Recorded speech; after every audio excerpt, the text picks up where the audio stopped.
Peter Pan by J.M.Barrie. Chapter 11.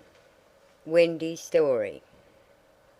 "Listen, then," said Wendy, settling down to her story, with Michael at her feet and 7 boys in the bed. "There was once a gentleman." "I had rather he had been a lady," Curly said. "I wish he had been a white rat," said Nibs. "Quiet!" their mother admonished them. "There was a lady also, and—" "Oh, Mummy!" cried the first twin. "You mean that there is a lady also, don't you? She is not dead, is she?" "Oh, no." "I am awfully glad she isn't dead," said Tootles. "Are you glad, John?" "Of course I am." "Are you glad, Nibs?" "Rather." "Are you glad, twins?" "We are glad." "Oh, dear!" sighed Wendy. "Little less noise there," Peter called out, determined that she should have fair play, however beastly a story it might be in his opinion. "The gentleman's name," Wendy continued, "was Mr. Darling, and her name was Mrs. Darling." "I knew them," John said, to annoy the others. "I think I knew them," said Michael rather doubtfully. "They were married, you know," explained Wendy. "And what do you think they had?" "White rats!" cried Nibs, inspired. "No." "It's awfully puzzling," said Tootles, who knew the story by heart. "Quite, Tootles. They had 3 descendants." "What is descendants?" "Well, you are one, twin."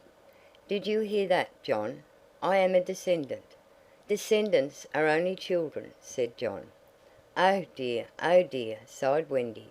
Now, these 3 children had a faithful nurse, called Nana. But Mr. Darling was angry with her and chained her up in the yard, and so all the children flew away. "It's an awfully good story," said Nibs. "They flew away," Wendy continued, "to the Neverland, where the lost children are." "I just thought they did," Curly broke in excitedly. "I don't know how it is, but I just thought they did." "Oh, Wendy!" cried Tootles. "Was one of the lost children called Tootles?" "Yes, he was." "I am in a story! Hooray! I am in a story, Nibs." "Hush! Now I want you to consider the feelings of the unhappy parents with all their children flown away." "Oh!" they all moaned, though they were not really considering the feelings of the unhappy parents one jot. "Think of the empty beds." "Oh!" "It's awfully sad," the first twin said cheerfully. "I don't see how it can have a happy ending," said the second twin. "Do you, Nibs?" "I'm frightfully anxious." "If you knew how great is a mother's love," Wendy told them triumphantly, "you would have no fear." She had now come to the part that Peter hated. "I do like a mother's love," said Tootles, hitting Nibs with a pillow. "Do you like a mother's love, Nibs?" "I do just," said Nibs, hitting back. "You see," Wendy said complacently, "our heroine knew that the mother would always leave the window open for her children to fly back by. So they stayed away for years and had a lovely time." "Did they ever go back?" "Let us now," said Wendy, bracing herself up for her finest effort, "take a peep into the future," and they all gave themselves the twist that makes peeps into the future easier. Years have rolled by. And who is this elegant lady of uncertain age alighting at London Station? "Oh, Wendy, who is she?" cried Nibs, every bit as excited as if he didn't know. "Can it be? Yes, no, it is the fair Wendy." "Oh! And who are the 2 noble portly figures accompanying her, now grown to man's estate? Can they be John and Michael? They are. Oh! See, dear brothers," says Wendy, pointing upwards. "There is the window still standing open. Ah, now we are rewarded for our sublime faith in a mother's love." So up they flew to their mummy and daddy, and pen cannot describe the happy scene, over which we draw a veil. That was the story, and they were as pleased with it as the fair narrator herself. Everything just as it should be, you see. Off we skip like the most heartless things in the world, which is what children are, but so attractive. And we have an entirely selfish time, and then when we have need of special attention we nobly return for it, confident that we shall be rewarded instead of smacked. So great indeed was their faith in a mother's love that they felt they could afford to be callous for a bit longer. But there was one there who knew better, and when Wendy finished he uttered a hollow groan. "What is it, Peter?" she cried, running to him, thinking he was ill. She felt him solicitously, lower down than his chest. "Where is it, Peter?" "It isn't that kind of pain," Peter replied darkly. "Then what kind is it?" "Wendy, you are wrong about mothers." They all gathered round him in a fright, so alarming was his agitation, and with a fine candour he told them what he had hitherto concealed. "Long ago," he said, "I thought like you that my mother would always keep the window open for me. So I stayed away for moons and moons and moons, and then flew back. But the window was barred, for mother had forgotten all about me, and there was another little boy sleeping in my bed." I am not sure that this was true, but Peter thought it was true, and it scared them. "Are you sure mothers are like that?" "Yes." So this was the truth about mothers. The toads! Still it is best to be careful, and no one knows so quickly as a child when he should give in. "Wendy, let us go home," cried Michael and John together. "Yes," she said, clutching them. "Not tonight?" asked the lost boys, bewildered. They knew in what they called their hearts that one can get on quite well without a mother, and that it is only the mothers who think you can't. At once, Wendy replied resolutely, for the horrible thought had come to her. Perhaps mother is in half mourning by this time.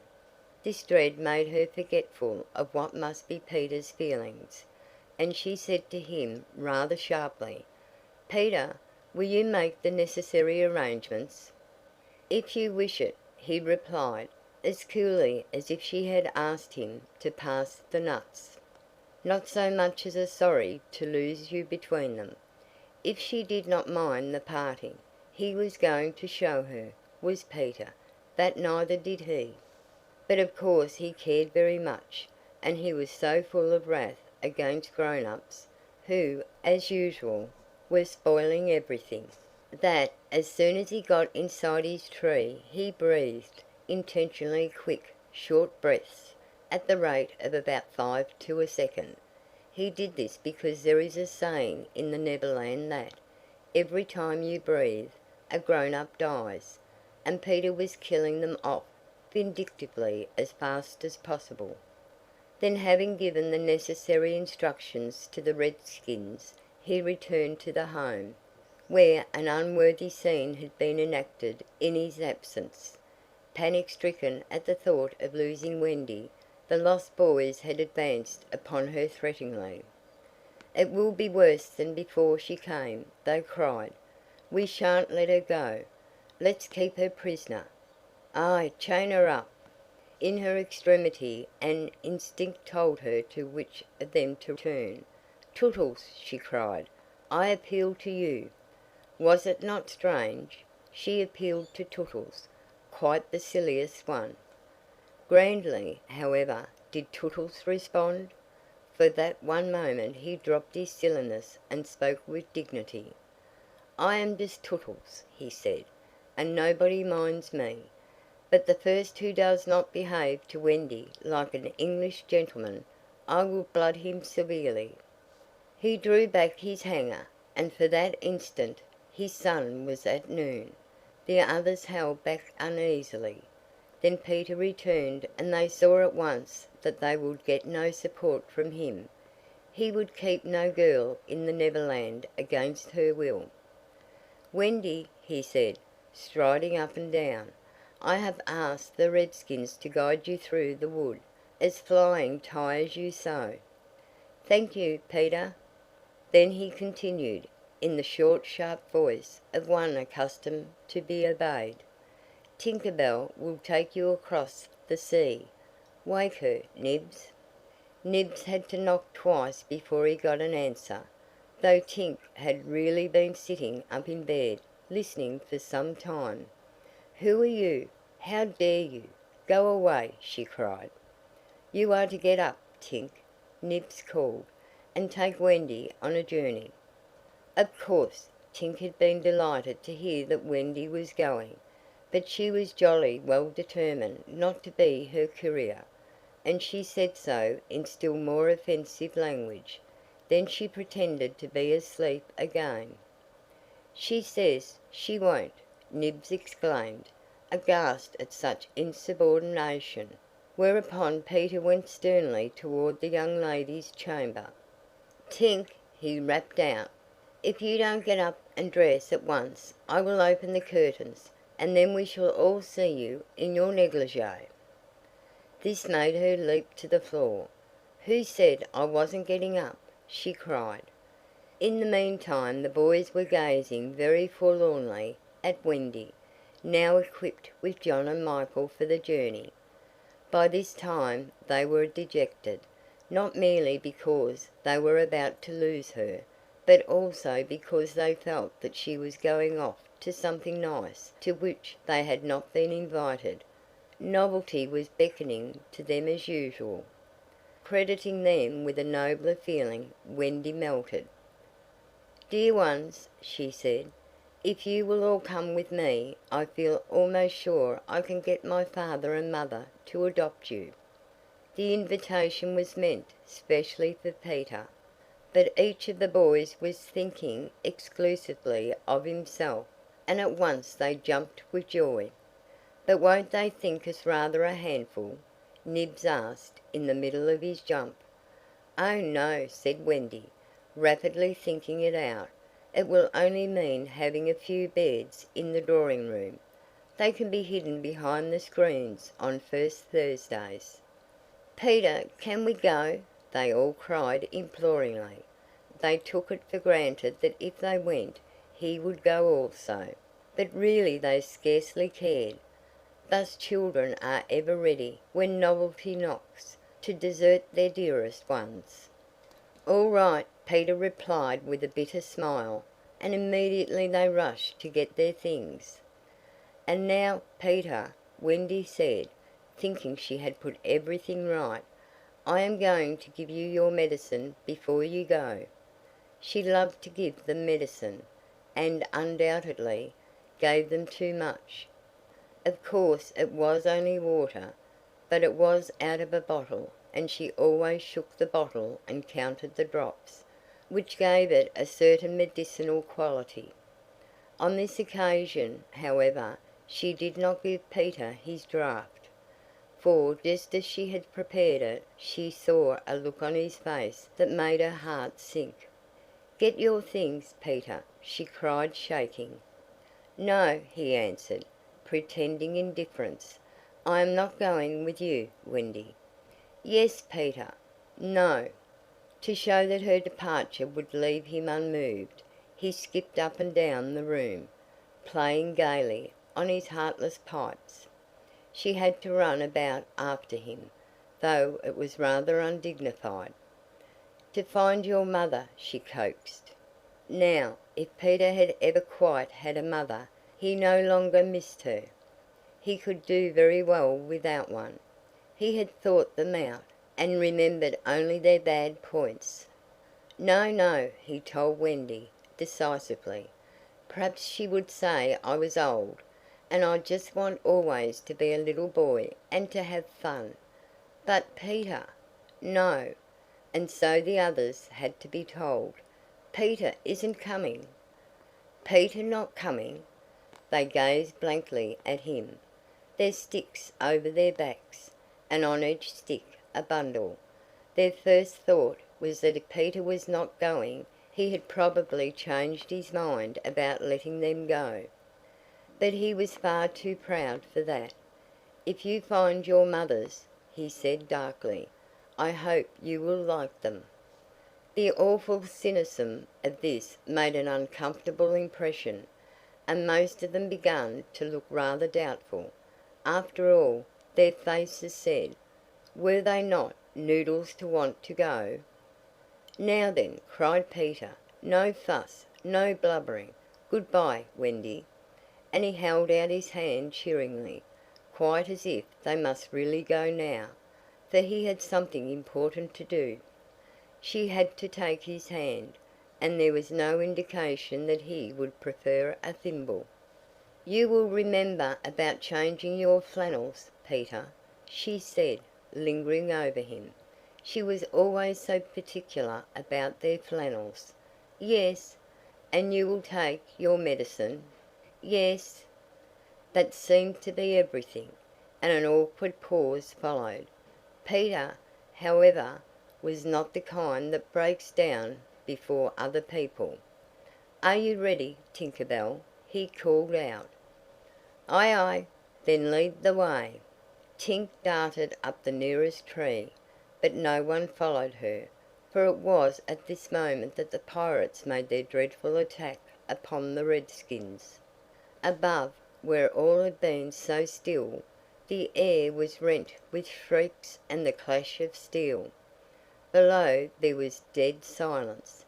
Mouths opened and remained open. Wendy fell on her knees, but her arms were extended toward Peter. All arms were extended to him, as if suddenly blown in his direction. They were beseeching him mutely not to desert them. As for Peter, he seized his sword, the same he thought he had slain Barbecue with, and the lust of battle was in his eye. End of chapter 11.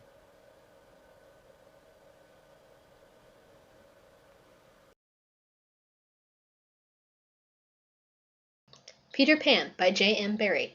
Chapter 12. The Children Are Carried Off. The pirate attack had been a complete surprise, a sure proof that the unscrupulous Hook had conducted it improperly, for to surprise Redskins fairly is beyond the wit of the white man. By all the unwritten laws of savage warfare it is always the Redskin who attacks, and with the wiliness of his race he does it just before the dawn, at which time he knows the courage of the whites to be at its lowest ebb. The white men have in the meantime made a rude stockade on the summit of yonder undulating ground, at the foot of which a stream runs, for it is destruction to be too far from water. There they await the onslaught, the inexperienced ones clutching their revolvers and treading on twigs, but the old hands sleeping tranquilly until just before the dawn. Through the long black night the savage scouts wriggle, snake-like, among the grass, without stirring a blade. The brushwood closes behind them as silently as sand into which a mole has dived. Not a sound is to be heard, save when they give vent to a wonderful imitation of the lonely call of the coyote. The cry is answered by other braves, and some of them do it even better than the coyotes, who are not very good at it. So the chill hours wear on, and the long suspense is horribly trying to the pale-face who has to live through it for the first time. But to the trained hand, those ghastly calls and still ghastlier silences are but an intimation of how the night is marching. That this was the usual procedure was so well known to Hook that in disregarding it he cannot be excused on the plea of ignorance. The pickaninnies, on their part, trusted implicitly to his honor, and their whole election of the night stands out in marked contrast to his.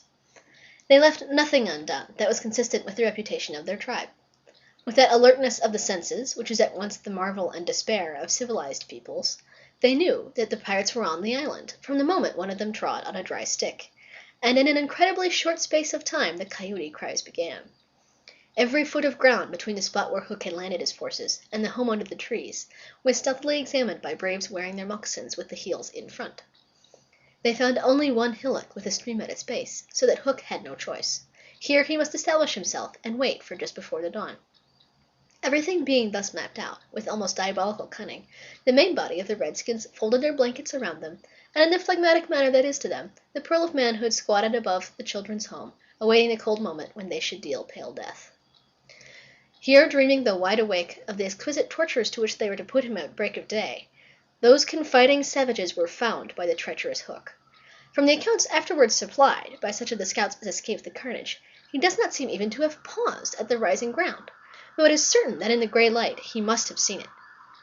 No thought of waiting to be attacked appears from first to last to have visited his subtle mind. He would not even hold off till the night was nearly spent. On he pounded, with no policy but to fall to. What could the bewildered scouts do? Masters as they were of every warlike artifice save this one, but trod helplessly after him, exposing themselves fatally to view, while they gave pathetic utterance to the coyote cry.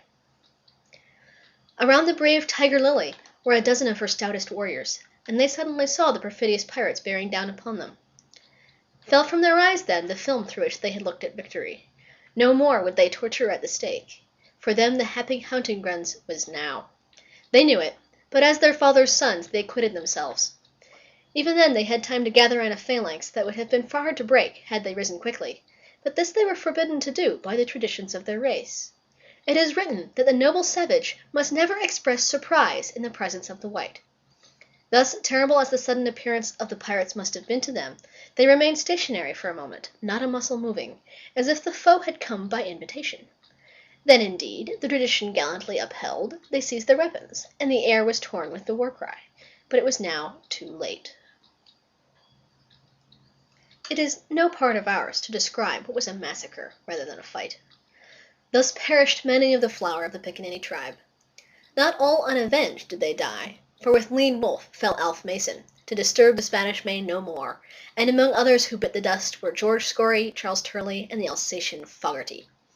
Turley fell to the tomahawk of the terrible Panther, who ultimately cut a way through the pirates with Tiger Lily and a small remnant of the tribe. To what extent Hook is to blame for his tactics on this occasion is for the historian to decide. Had he waited on the rising ground till the proper hour, he and his men would probably have been butchered, and in judging him it is only fair to take this into account. What he should perhaps have done was to acquaint his opponents that he proposed to follow a new method.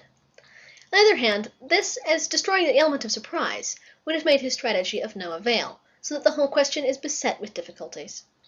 One cannot at least withhold a reluctant admiration for the wit that had conceived so bold a scheme, and the fell genius with which it was carried out. What were his own feelings about himself at that triumphant moment? Fain would his dogs have known, as breathing heavily and wiping their cutlasses they gathered at a discreet distance from his hook, and squinted through their ferret eyes at this extraordinary man. Elation must have been in his heart, but his face did not reflect it. Ever a dark and solitary enigma, he stood aloof from his followers in spirit as in substance. The night's work was not yet over, for it was not the redskins he had come out to destroy. They were but the bees to be smoked, so that he should get at the honey. It was Pan he wanted, Pan and Wendy and their band, but chiefly Pan. Peter was such a small boy that one tends to wonder at the man's hatred of him. True, he had flung Hook's arm to the crocodile, but even this and the increased insecurity of life to which it led, owing to the crocodile's pertinacity, hardly account for a vindictiveness so relentless and malignant. The truth is that there was something about Peter which goaded the pirate captain to frenzy. It was not his courage, it was not his engaging appearance, there was no beating about the bush, for we know quite well what it was, and have got to tell. It was Peter's cockiness. This had got on Hook's nerves. It made his iron claw twitch, and at night it disturbed him like an insect. While Peter lived, the tortured man felt that he was a lion in a cage into which a sparrow had come. The question now was how to get down the trees, or how to get his dogs down. He ran his greedy eyes over them, searching for the thinnest ones. They wriggled uncomfortably, for they knew he would not scruple to ram them down with poles. In the meantime, what of the boys? We have seen them at the first clang of the weapons, turned as it were into stone figures, open-mouthed, all appealing with outstretched arms to Peter, and we return to them as their mouths close and their arms fall to their sides. The pandemonium above has ceased almost as suddenly as it arose, passed like a fierce gust of wind, but they know that in the passing it has determined their fate. Which side had won? The pirates, listening avidly at the mouths of the trees, heard the question put by every boy, and alas, they also heard Peter's answer. "If the redskins have won," he said, "they'll beat the tom-tom. It is always their sign of victory." Now Smee had found the tom-tom, and was at that moment sitting on it. "You will never hear the tom-tom again," he muttered, but inaudibly, of course, for strict silence had been enjoined. To his amazement, Hook signed him to beat the tom-tom, and slowly there came to Smee an understanding of the dreadful wickedness of the order. Never, probably, had this simple man admired Hook so much. Twice Smee beat upon the instrument, and then stopped to listen gleefully. "The tom-tom!" miscreants heard Peter cry. "An Indian victory!" The doomed children answered with a cheer that was music to the black hearts above, and almost immediately they repeated their goodbyes to Peter. This puzzled the pirates, but all their other feelings were swallowed by a base delight that the enemy were about to come up the trees. They smirked at each other and rubbed their hands. Rapidly and silently Hook gave his orders, one man to each tree, and the others to arrange themselves in a line 2 yards apart. End of chapter 12.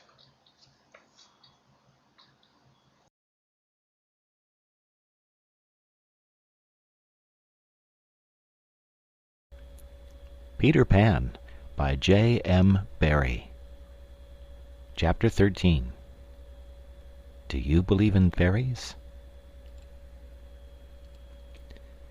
The more quickly this horror is disposed of, the better. The first to emerge from his tree was Curly. He rose out of it into the arms of Secco, who flung him to Smee, who flung him to Starkey, who flung him to Bill Jukes, who flung him to Noodler, and so he was tossed from one to another till he fell at the feet of the black pirate. All the boys were plucked from their trees in this ruthless manner, and several of them were in the air at a time, like bales of goods flung from hand to hand. A different treatment was accorded to Wendy, who came last. With ironical politeness, Hook raised his hat to her, and, offering her his arm, escorted her to the spot where the others were being gagged. He did it with such an air, he was so frightfully distingué, that she was too fascinated to cry out. She was only a little girl. Perhaps it is telltale to divulge that for a moment Hook entranced her, and we tell on her only because her slip led to strange results. Had she haughtily unhanded him, and we should have loved to write it of her, she would have been hurled through the air like the others, and then Hook would probably not have been present at the tying of the children, and had he not been at the tying, he would not have discovered Slightly's secret, and without the secret he could not presently have made his foul attempt on Peter's life. They were tied to prevent their flying away, doubled up with their knees close to their ears, and for the trussing of them the black pirate had cut a rope into 9 equal pieces. All went well until Slightly's turn came, when he was found to be like those irritating parcels that use up all the string in going round and leave no tags with which to tie a knot. The pirates kicked him in their rage, just as you kick the parcel, though in fairness you should kick the string. And strange to say, it was Hook who told them to belay their violence. His lip was curled with malicious triumph, while his dogs were merely sweating because every time they tried to pack the unhappy lad tight in one part he bulged out in another. Hook's master-mind had gone far beneath Slightly's surface, probing not for effects but for causes, and his exultation showed that he had found them. Slightly, white to the gills, knew that Hook had surprised his secret, which was this, that no boy so blown out could use a tree wherein an average man needs stick. Poor Slightly, most wretched of all the children now, for he was in a panic about Peter, bitterly regretted what he had done. Madly addicted to the drinking of water when he was hot, he had swelled in consequence to his present girth, and instead of reducing himself to fit his tree, he had, unknown to the others, whittled his tree to make it fit him. Sufficient of this, Hook guessed to persuade him that Peter at last lay at his mercy, but no word of the dark design that now formed in these subterranean caverns of his mind crossed his lips. He merely signed that the captives were to be conveyed to the ship, and that he would be alone. How to convey them? Hunched up in their ropes, they might indeed be rolled downhill like barrels, but most of the way lay through a morass. Again Hook's genius surmounted difficulties. He indicated that the little house must be used as a conveyance. The children were flung into it. 4 stout pirates raised it on their shoulders. The others fell in behind, and, singing the hateful pirate chorus, the strange procession set off through the wood.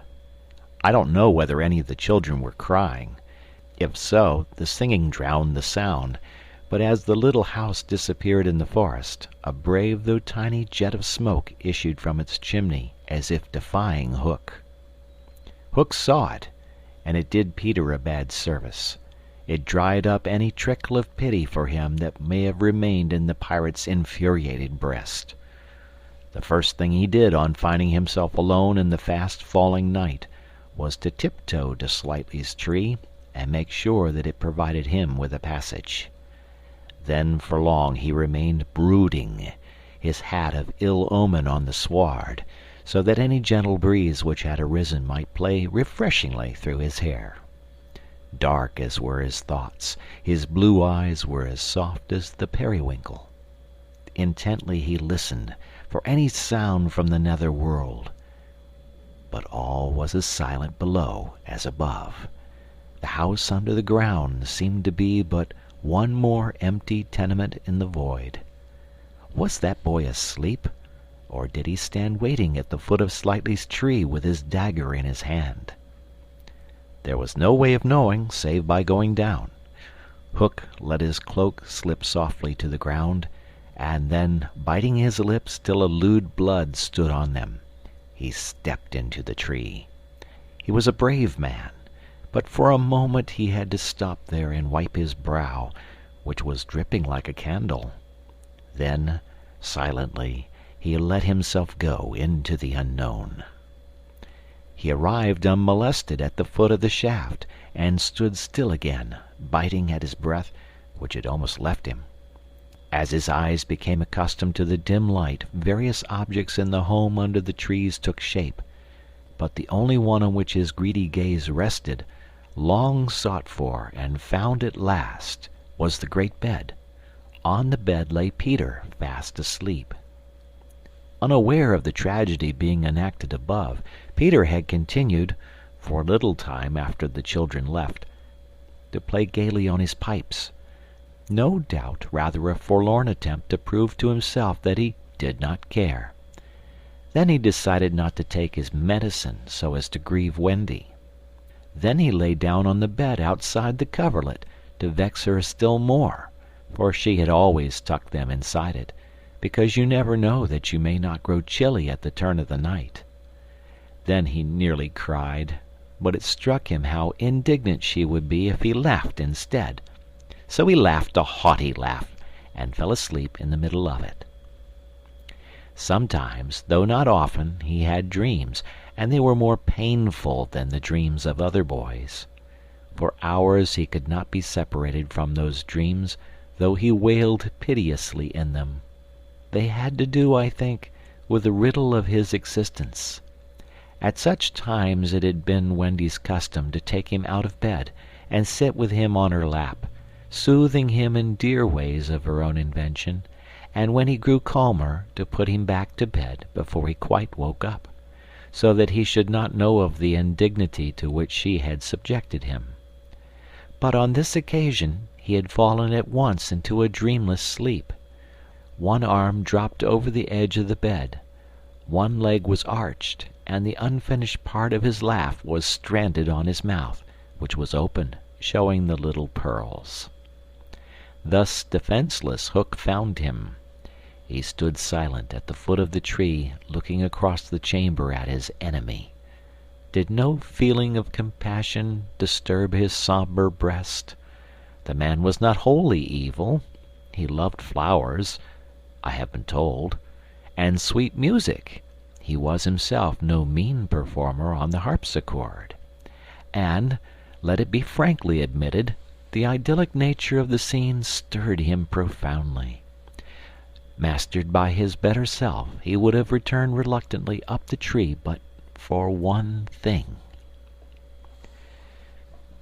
What stayed him was Peter's impertinent appearance as he slept. the open mouth, the drooping arm, the arched knee, they were such a personification of cockiness as, taken together, will never again, one may hope, be presented to eyes so sensitive to their offensiveness. They steeled Hook's heart. If his rage had broken him into 100 pieces, every one of them would have disregarded the incident and leaped at the sleeper. Though a light from the one lamp shone dimly on the bed, Hook stood in darkness himself, and at the first stealthy step forward he discovered an obstacle, the door of Slightly's tree. It did not entirely fill the aperture, and he had been looking over it. Feeling for the catch, he found to his fury that it was low down, beyond his reach.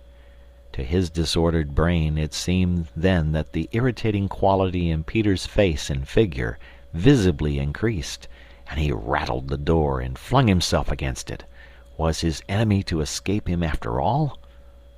But what was that? The red in his eye had caught sight of Peter's medicine, standing on a ledge within easy reach. He fathomed what it was straight away, and immediately knew that the sleeper was in his power. Lest he should be taken alive, Hook always carried about his person a dreadful drug, blended by himself of all the death-dealing rings that had come into his possession. These he had boiled down into a yellow liquid quite unknown to science, which was probably the most virulent poison in existence. 5 drops of this he now added to Peter's cup. His hand shook, but it was in exultation rather than in shame. As he did it, he avoided glancing at the sleeper, but not lest pity should unnerve him, merely to avoid spilling. Then one long, gloating look he cast upon his victim, and turning, wormed his way with difficulty up the tree. As he emerged at the top, he looked the very spirit of evil breaking from its hole. Donning his hat at its most rakish angle, he wound his cloak around him, holding one end in front as if to conceal his person from the night, of which it was the blackest part, and, muttering strangely to himself, stole away through the trees. Peter slept on. The light guttered and went out, leaving the tenement in darkness, but still he slept. It must have been not less than 10 o'clock by the crocodile, when he suddenly sat up in his bed, wakened by he knew not what. It was a soft, cautious tapping on the door of his tree. Soft and cautious, but in that stillness it was sinister. Peter felt for his dagger till his hand gripped it. Then he spoke. "Who is that?" For long there was no answer. Then again the knock. "Who are you?" No answer. He was thrilled, and he loved being thrilled. In 2 strides he reached the door. Unlike Slightly's door, it filled the aperture so that he could not see beyond it, nor could the one knocking see him. "I won't open unless you speak," Peter cried. Then at last the visitor spoke, in a lovely bell-like voice. "Let me in, Peter." It was Tink, and quickly he unbarred to her. She flew in excitedly, her face flushed, and her dress stained with mud. "What is it?" "Oh, you could never guess," she cried, and offered him 3 guesses. "Out with it!" he shouted, and in one ungrammatical sentence, as long as the ribbons that conjurers pull from their mouths, she told of the capture of Wendy and the boys. Peter's heart bobbed up and down as he listened. Wendy bound, and on the pirate ship, she who loved everything to be just so. "I'll rescue her!" he cried, leaping at his weapons. As he leaped, he thought of something he could do to please her. He could take his medicine. His hand closed on the fatal draught. "No!" shrieked Tinker Bell, who had heard Hook mutter about his deed as he sped through the forest. "Why not?" "It is poisoned." "Poisoned? Who could have poisoned it?" "Hook." "Don't be silly. How could Hook have got down here?" Alas, Tinker Bell could not explain this, for even she did not know the dark secret of Slightly's tree. Nevertheless, Hook's words had left no room for doubt. The cup was poisoned. "Besides," said Peter, quite believing himself, "I never fell asleep." He raised the cup. No time for words now, time for deeds, and with one of her lightning movements Tink got between his lips and the draught and drained it to the dregs. "Why, Tink, how dare you drink my medicine?" But she did not answer. Already she was reeling in the air. "What is the matter with you?" cried Peter, suddenly afraid. "It was poison, Peter," she told him softly, "and now I am going to be dead." "Oh, Tink, did you drink it to save me?" "Yes." "But why, Tink?" Her wings would scarcely carry her now, but in reply she alighted on his shoulder and gave his nose a loving bite. She whispered in his ear, "You silly ass," and then, tottering to her chamber, lay down on the bed. His head almost filled the fourth wall of her little room as he knelt near her in distress. Every moment her light was growing fainter, and he knew that if it went out she would be no more. She liked his tears so much that she put out her beautiful finger and let them run over it. Her voice was so low that at first he could not make out what she said. Then he made it out. She was saying that she thought she could get well again if children believed in fairies. Peter flung out his arms. There were no children there, and it was night time, but he addressed all who might be dreaming of the Neverland, and who were therefore nearer to him than you think, boys and girls in their nighties, and naked papooses in their baskets hung from trees. "Do you believe?" he cried. Tink sat up in bed almost briskly to listen to her fate. She fancied she heard answers in the affirmative, and then again she wasn't sure. "What do you think?" she asked Peter. "If you believe," he shouted to them, "clap your hands. Don't let Tink die." Many clapped. Some didn't. A few beasts hissed. The clapping stopped suddenly, as if countless mothers had rushed to their nurseries to see what on earth was happening. But already Tink was saved. First her voice grew strong, then she popped out of bed, then she was flashing through the room, more merry and impudent than ever. She never thought of thanking those who believe, but she would have liked to get at the ones who had hissed. "And now to rescue Wendy!" The moon was riding in a cloudy heaven when Peter rose from his tree, begirt with weapons and wearing little else, to set out upon his perilous quest. It was not such a night as he would have chosen.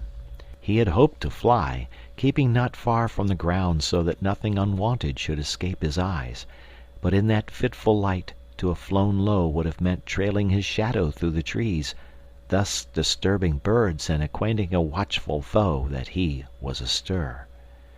He regretted now that he had given the birds of the island such strange names that they are very wild and difficult of approach. There was no other course but to press forward in redskin fashion, at which happily he was an adept.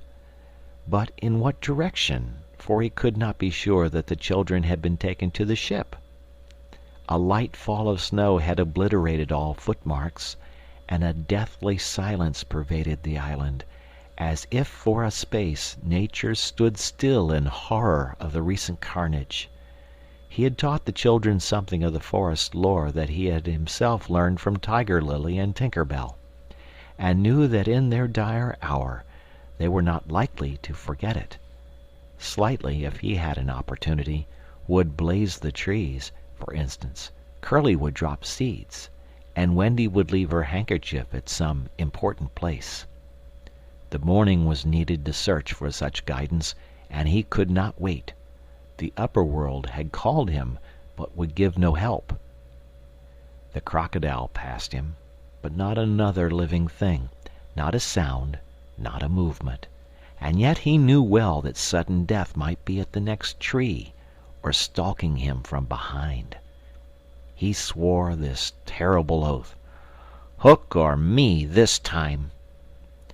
Now he crawled forward like a snake, and again erect, he darted across a space on which the moonlight played, one finger on his lip and his dagger at the ready. He was frightfully happy. End of chapter.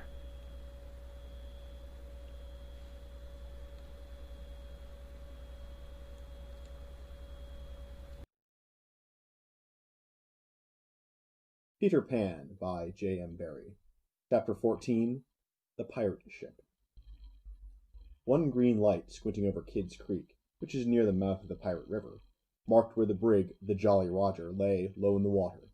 A rakish-looking craft foul to the hull, every beam in her detestable, like ground strewn with mangled feathers. She was the cannibal of the seas, and scarce needed that watchful eye, for she floated immune in the horror of her name. She was wrapped in a blanket of night, through which no sound from her could have reached the shore. There was little sound, and none agreeable save the whir of the ship's sewing machine, at which Smee sat, ever industrious and obliging, the essence of the commonplace, pathetic Smee. I know not why he was so infinitely pathetic, unless it were because he was so pathetically unaware of it. But even strong men had to turn hastily from looking at him, and more than once on summer evenings he had touched the fount of Hook's tears and made it flow.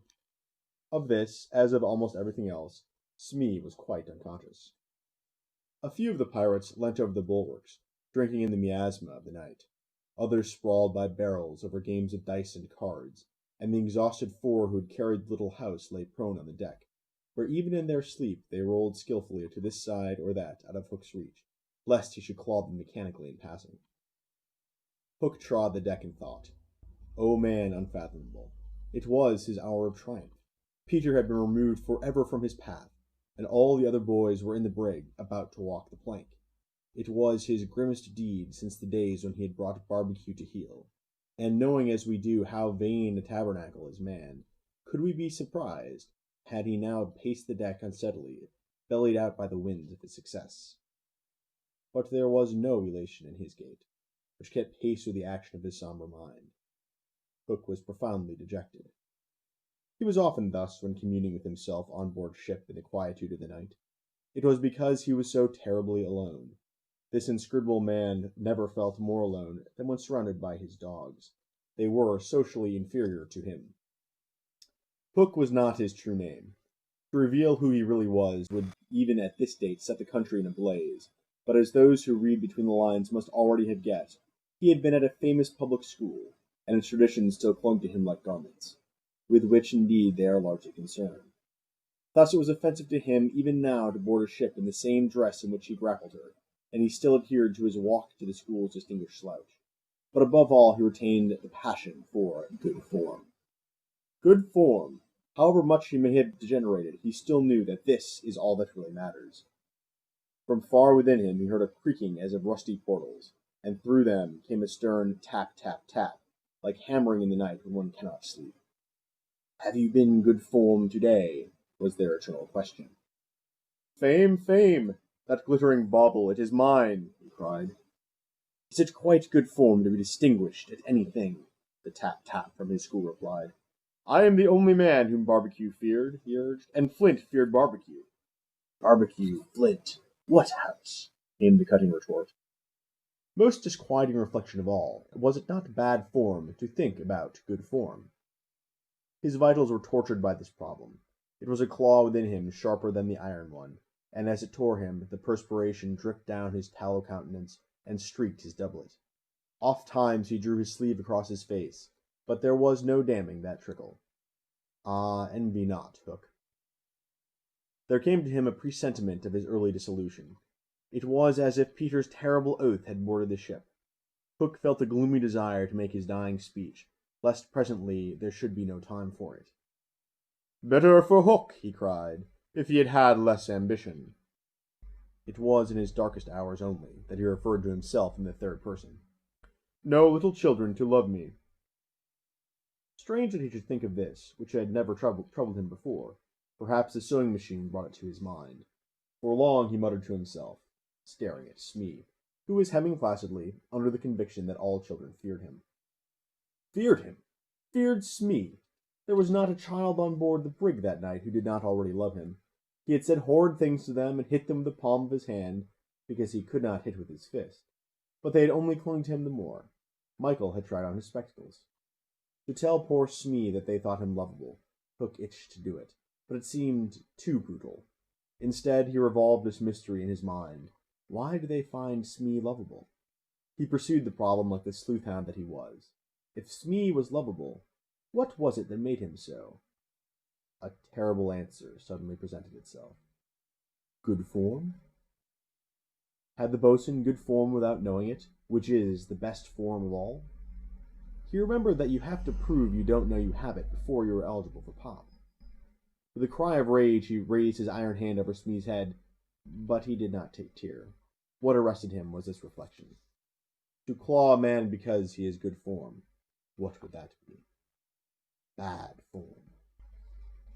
The unhappy Hook was as impotent as he was damp, and he fell forward like a cut flower. His dogs thinking him out of the way for a time, discipline instantly relaxed, and they broke into a bacchanalian dance, which brought him to his feet at once, all traces of human weakness gone, as if a bucket of water had passed over him. Quiet, you scugs, he cried, or I'll cast anchor in you. And at once the din was hushed. Are all the children chained, so that they cannot fly away? Aye, aye. Then hoist them up.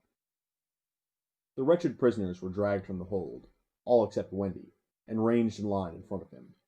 For a time he seemed unconscious of their presence.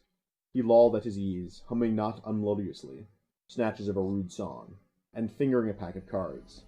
Ever and anon the light from his cigar gave a touch of color to his face. Now then, bullies, he said briskly, 6 of you will walk the plank tonight, but I have room for 2 cabin boys. Which of you is it to be? Don't irritate him unnecessarily, had been Wendy's instructions in the hold. So Toodles stepped forward politely. Toodles hated the idea of signing under such a man, but an instinct told him that it would be prudent to lay the responsibility on an absent person, and though a somewhat silly boy, he knew that mothers alone are always willing to be the buffer. All children know this about mothers, and despise them for it, but make constant use of it. So Toodles explained prudently, You see, sir, I don't think my mother would like me to be a pirate. Would your mother like you to be a pirate, Slightly?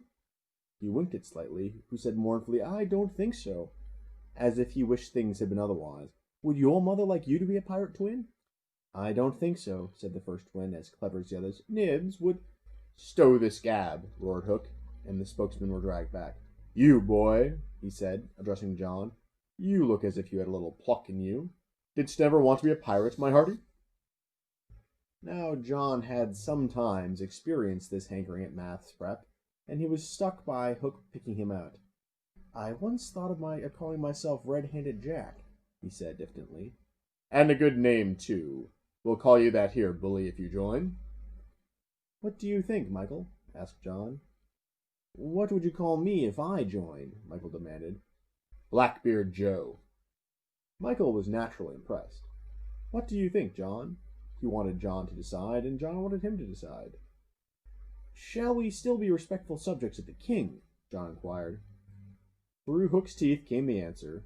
You would have to swear down with the king. Perhaps John had not behaved very well so far, but he shone out now. Then I refuse, he cried, banging the barrel in front of Hook. And I refuse, cried Michael. Rule Britannia! squeaked Curly. The infuriated pirates buffeted them in the mouth, and Hook roared out, That seals your doom. Bring up their mother. Get the plank ready. They were only boys, and they went white as they saw Jukes and Checo preparing the fatal plank. But they tried to look brave when Wendy was brought up. No words of mine can tell you how Wendy despised these pirates. To the boys there was at least some glamour in the pirate calling, but all that she saw was that the ship had not been tidied for years. There was not a porthole in the grimy glass of which you might not have written with your finger, Dirty Pig, and she had already written it on several. But as the boys gathered round her, she had no thought, of course, save for them. So, my beauty, said Hook, as if he spoke in syrup, you are to see your children walk the plank. Fine gentleman though he was, the intensity of his communings had soiled his ruff, and suddenly he knew that she was gazing at it. With a hasty gesture he tried to hide it, but he was too late. Are they to die? Asked Wendy, with a look of such frightful contempt that he nearly fainted. They are, he snarled. Silence all, he cried gloatingly, for a mother's last words to her children. At this moment Wendy was grand. "These are my last words, dear boys," she said, firmly. "I feel that I have a message to you from your real mothers, and it is this: we hope our sons will die like English gentlemen." Even the pirates were awed, and Toodles cried out hysterically, "I am going to do what my mother hopes. What are you to do, Nibs?" "What my mother hopes." "What are you to do, Twin?" "What my mother hopes." "John, what are—" But Hook had found his voice again. "Tie her up!" he shouted. It was Smee who tied her to the mast. "See here, honey," he whispered, "I'll save you if you promise to be my mother." But not even for Smee would she make such a promise. "I would almost rather have no children at all," she said disdainfully. It is sad to know that not a boy was looking at her as Smee tied her to the mast. The eyes of all were on the plank, that last little walk they were about to take. They were no longer able to hope that they would walk it manfully, for the capacity to think had gone from them. They could stare and shiver only. Hook smiled on them with his teeth closed, and took a step toward Wendy. His intention was to turn her face so that she should see the boys walking the plank one by one, but he never reached her. He never heard the cry of anguish he hoped to wring from her. He heard something else instead. It was the terrible tick-tick of the crocodile. They all heard it, pirates, boys, Wendy, and immediately every head was blown in one direction, not to the water whence the sound proceeded, but toward Hook. All knew that what was about to happen concerned him alone, and that from being actors they were suddenly become spectators. Very frightful was it to see the change that came over him. It was as if he had been clipped at every joint. He fell in a little heap. The sound came steadily nearer, and in advance of it came this ghastly thought: the crocodile is about to board the ship. Even the iron claw hung inactive, as if knowing that it was no intrinsic part of the attacking force wanted. Left so fearfully alone, any other man would have lain with his eyes shut where he fell, but the gigantic brain of Hook was still working, and under its guidance he crawled on the knees along the deck, as far from the sound as he could go. The pirates respectfully cleared a passage for him, and it was only when he brought up against the bulwarks that he spoke. "Hide me," he cried hoarsely. They gathered round him, all eyes averted from the thing that was coming aboard. They had no thought of fighting it. It was fate. Only when Hook was hidden from them did curiosity loosen the limbs of the boys, so that they could rush to the ship's side to see the crocodile climbing it. Then they got the strangest surprise of the night of nights, for it was no crocodile that was coming to their aid. It was Peter. He signed to them not to give vent to any cry of admiration that might arouse suspicion. Then he went on ticking. End chapter 14.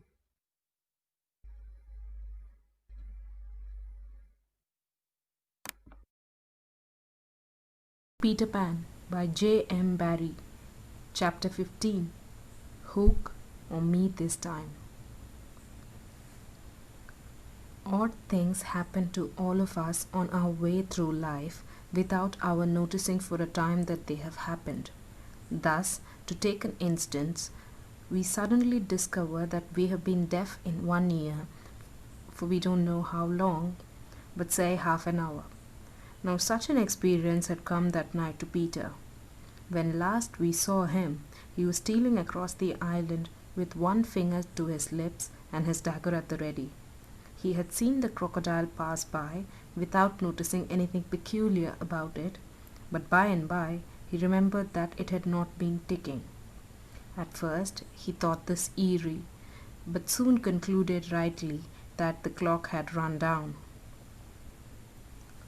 Without giving a thought to what might be the feelings of a fellow creature thus abruptly deprived of its closest companion, Peter began to consider how he could turn the catastrophe to his own use, and he decided to tick, so that wild beasts should believe he was the crocodile and let him pass unmolested. He ticked superbly, but with one unforeseen result. The crocodile was among those who heard the sound, and it followed him, though whether with the purpose of regaining what it had lost, or merely as a friend under the belief that it was again taking itself, will never be certainly known, for, like slaves to a fixed idea, it was a stupid beast. Peter reached the shore without mishap, and went straight on, his legs encountering the water as if quite unaware that they had entered a new element. Thus, many animals pass from land to water, but no other human of whom I know. As he swam, he had but one thought: hook or me this time. He had ticked so long that he now went on ticking without knowing that he was doing it. Had he known, he would have stopped, for to board the brick by help of the tick, though an ingenious idea, had not occurred to him. On the contrary, he thought he had scaled her side as noiseless as a mouse, and he was amazed to see the pirates covering from him, with Hook in their midst, as abject as if he had heard the crocodile. The crocodile! No sooner did Peter remember it than he heard the ticking. At first he thought the sound did come from the crocodile, and he looked behind him swiftly. Then he realized that he was doing it himself, and in a flash he understood the situation. How clever of me, he thought at once, and signed to the boys not to burst into applause. It was at this moment that Ed Daint, the quartermaster, emerged from the forecastle and came along the deck. Now, reader, time what happened by your watch. Peter struck true and deep. John clapped his hands on the ill-fated pirate's mouth to stifle the dying groan. He fell forward. 4 boys caught him to prevent the thud. Peter gave the signal, and the carrion was cast overboard. There was a splash, and then silence. How long has it taken? 1. Slightly had begun to count. None too soon, Peter, every inch of him on tiptoe, vanished into the cabin. For more than one pirate was screwing up his courage to look round. They could hear each other's distressed breathing now, which showed them that the more terrible sound had passed. "It's gone, Captain," Smee said, wiping off his spectacles. "All still again." Slowly, Hook let his head emerge from his ruff and listened so intently that he could have caught the echo of the tick. There was not a sound, and he drew himself up firmly to his full height. "Then here's to Johnny Plank," he cried brazenly, hating the boys more than ever because they had seen him unbent. He broke into the villainous ditty. Yo ho, the frisky Plank. You walks along it so, till it goes down, and you goes down to Davy Jones below. To terrorize the prisoners the more, though with a certain loss of dignity, he danced along an imaginary plank, grimacing at them as he sang, and when he finished, he cried, "Do you want a touch of the cat on 9 tails before you walk the plank?" At that, they fell on their knees. "No, no," they cried so piteously that every pirate smiled. "Fetch the cat, Jukes," said Hook. "It's in the cabin." The cabin! Peter was in the cabin. The children gazed at each other. "Aye, aye," said Jukes blithely, and he strode into the cabin. They followed him with their eyes. They scarce knew that Hook had resumed his song, his dogs joining in with him. Yo ho, the scratching cat. Its tails are 9, you know, and when they are writ upon your back. What was the last line will never be known, for of a sudden the song was stayed by a dreadful screech from the cabin. It wailed through the ship and died away. Then was heard a crowing sound, which was well understood by the boys, but to the pirates was almost more eerie than the screech. "What was that?" cried Hook. "2," said Slightly solemnly. The Italian Cecco hesitated for a moment and then swung into the cabin. He tottered out, haggard. "What's the matter with Bill Jukes, you dog?" hissed Hook, towering over him. "The matter with him is he's dead, stat," replied Cecco in a hollow voice. "Bill Jukes dead?" cried the startled pirates. "The cabin's as black as a pit," Cecco said, almost gibbering.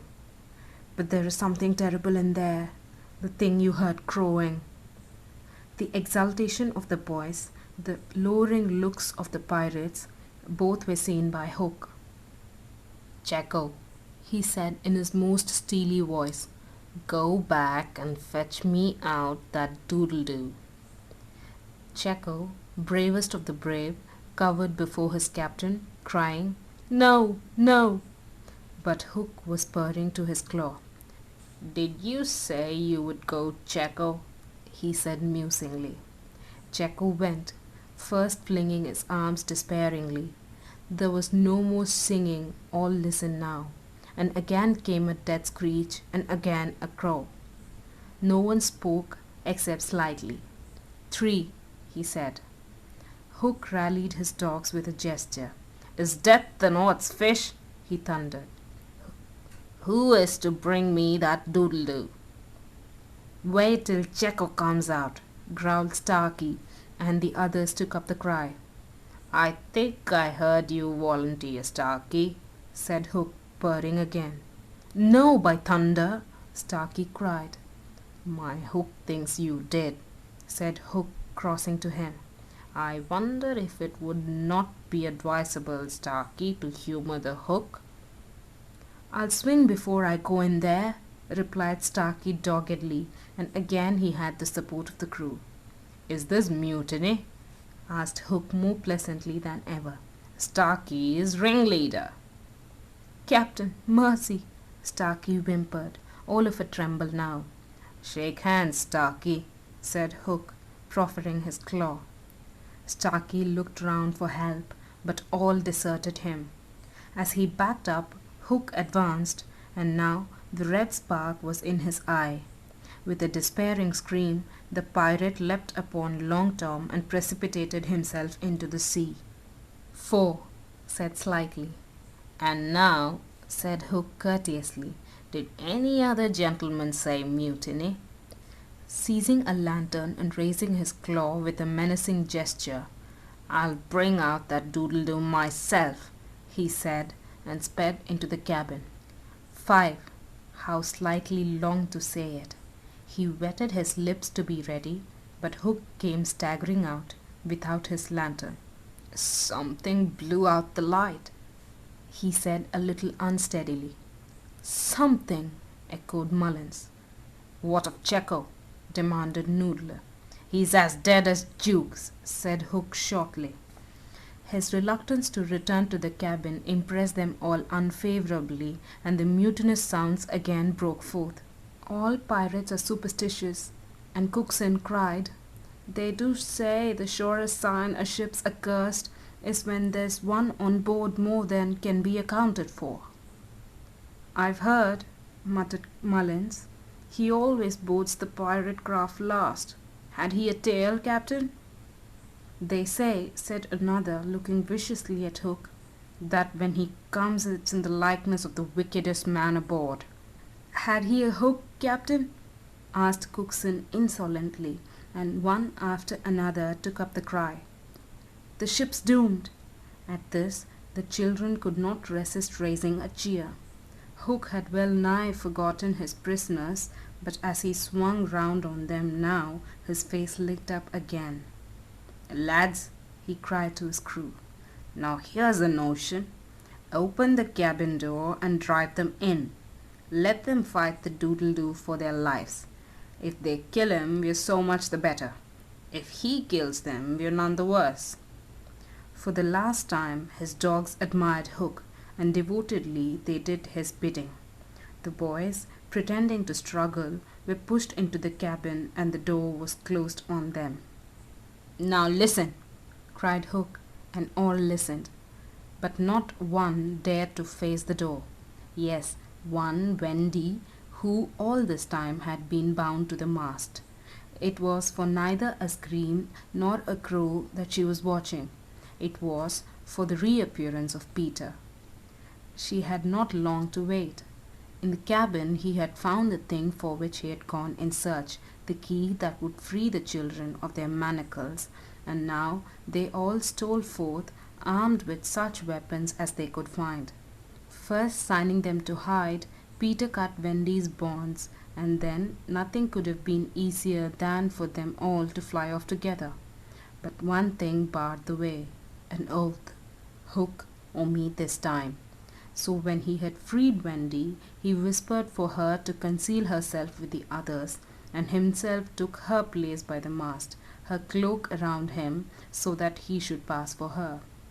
Then he took a great breath and crowed. To the pirates, it was a voice crying that all the boys lay slain in the cabin, and they were panic-stricken. Hook tried to hearten them, but like the dogs he had made them, they showed him their fangs, and he knew that if he took his eyes off them now, they would leap at him. "Lads," he said, ready to cajole or strike as need be, but never quailing for an instant, "I've thought it out. There's a Jonah aboard." "Aye," they snarled, "a man with a hook." "No, lads, no, it's the girl. Never was luck on a pirate ship with a woman on board. We'll right the ship when she is gone." Some of them remembered that this had been a saying of Flint's. "It's worth trying," they said doubtfully. "Fling the girl overboard," cried Hook, and they made a rush at the figure in the cloak. "There's none can save you now, missy," Mullins hissed jeeringly. "There's one," replied the figure. "Who's that?"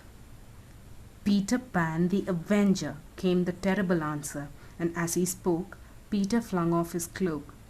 Then they all knew who it was that had been undoing them in the cabin, and twice Hook essayed to speak, and twice he failed. In that frightful moment, I think his fierce heart broke. At last he cried, "Cleave him to the brisket," but without conviction. "Down, boys, and at them!"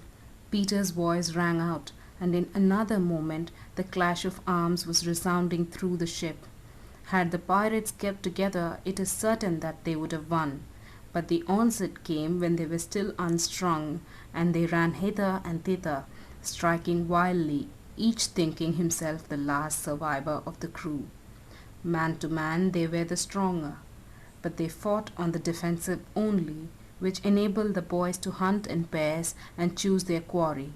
Some of the miscreants leapt into the sea, others hid in dark recesses, where they were found by Slightly, who did not fight, but ran about with a lantern which he flashed in their faces, so that they were half blinded and fell as an easy prey to the reeking swords of the other boys.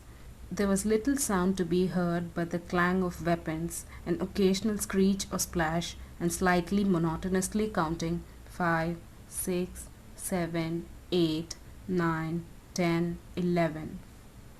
I think all were gone when a group of savage boys surrounded Hook, who seemed to have a charmed life as he kept them at bay in that circle of fire.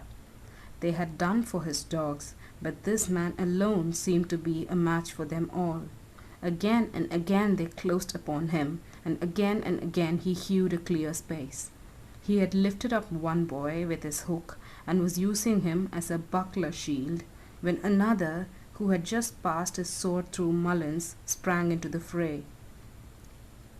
"Put up your swords, boys," cried the newcomer. "This man is mine." Thus suddenly Hook found himself face to face with Peter. The others drew back and formed a ring around them. For long the two enemies looked at one another, Hook shuddering slightly and Peter with a strange smile upon his face. "So, Pan," said Hook at last, "this is all you are doing." "Aye, James Hook," came the stern answer. "It is all my doing." "Proud and insolent youth," said Hook, "prepare to meet thy doom." "Dark and sinister man," Peter answered, "have a thee." Without more words they fell to, and for a space there was no advantage to either blade. Peter was a superb swordsman and parried with dazzling rapidity. Ever and anon he followed up a feint with a lunge that got past his foe's defense, but his shorter reach stood him in ill stead, and he could not drive the steel home.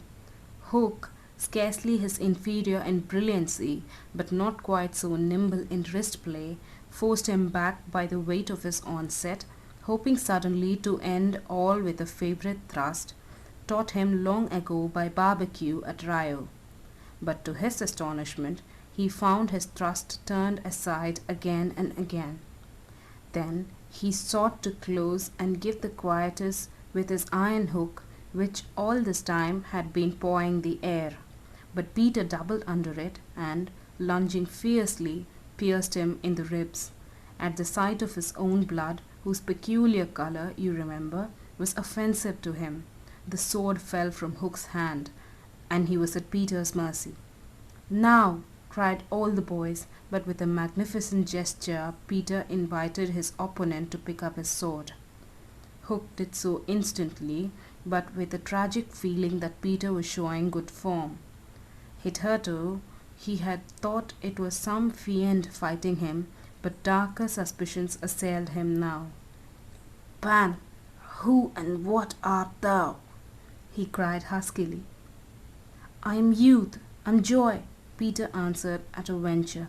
"I'm a little bird that has broken out of the egg." This, of course, was nonsense, but it was proof to the unhappy Hook that Peter did not know in the least who or what he was, which is the very pinnacle of good form. "Tot again!" he cried despairingly. He fought now like a human flail, and every sweep of that terrible sword would have severed in twain any man or boy who obstructed it. But Peter fluttered round him as if the very wind it made blew him out of the danger zone, and again he darted in and pricked. Hook was fighting now without hope. That passionate breast no longer asked for life, but for one boon it craved: to see Peter show bad form before it was cold forever. Abandoning the fight, he rushed into the powder magazine and fired it. "In 2 minutes," he cried, "the ship will be blown to pieces." Now, he thought, true form will show. But Peter issued from the powder magazine with a shell in his hands and calmly flung it overboard. What sort of form was Hook himself showing? Misguided man though he was, we may be glad, without sympathizing with him, that in the end he was true to the traditions of his race. The other boys were flying round him now, flouting, scornful, and he staggered about the deck, striking up at them impotently. His mind was no longer with them. It was slouching in the playing fields of long ago, or being sent up to the headmaster for good, or watching the wall game from a famous wall. And his shoes were right, and his waistcoat was right, and his tie was right, and his socks were right. James Hook, thou not wholly unheroic figure, farewell, for we have come to his last moment. Seeing Peter slowly advancing upon him through the air with dagger poised, he sprang upon the bulwarks to cast himself into the sea. He did not know that the crocodile was waiting for him, for we purposely stopped the clock that this knowledge might be spared him, a little mark of respect from us at the end. He had one last triumph, which I think we need not grudge him. As he stood on the bulwark, looking over his shoulder at Peter gliding through the air, he invited him with a gesture to use his foot. It made Peter kick instead of stab. At last, Hook had got the boon for which he craved. "Bad form!" he cried jeeringly, and went content to the crocodile. Thus perished James Hook. 17 slightly sang out, but he was not quite correct in his figures. 15 paid the penalty for their crimes that night, but 2 reached the shore. Starkey to be captured by the Redskins, who made him nurse for all their papooses, a melancholy come down for a pirate, and Smee, who henceforth wandered about the world in his spectacles, making a precarious living by saying he was the only man that James Hook had feared. Wendy, of course, had stood by, taking no part in the fight, though watching Peter with glistening eyes. But now that all was over, she became prominent again. She praised them equally and shuddered delightfully when Michael showed her the place where he had killed one. And then she took them into Hook's cabin and pointed to his watch, which was hanging on a nail. It said 1:30. The lateness of the hour was almost the biggest thing of all. She got them to bed in the pirates' bunks pretty quickly, you may be sure, all but Peter, who strutted up and down on the deck until at last he fell asleep by the side of Long Tom. He had one of his dreams that night and cried in his sleep for a long time, and Wendy held him tightly. End of chapter 15. Recording by Kritika.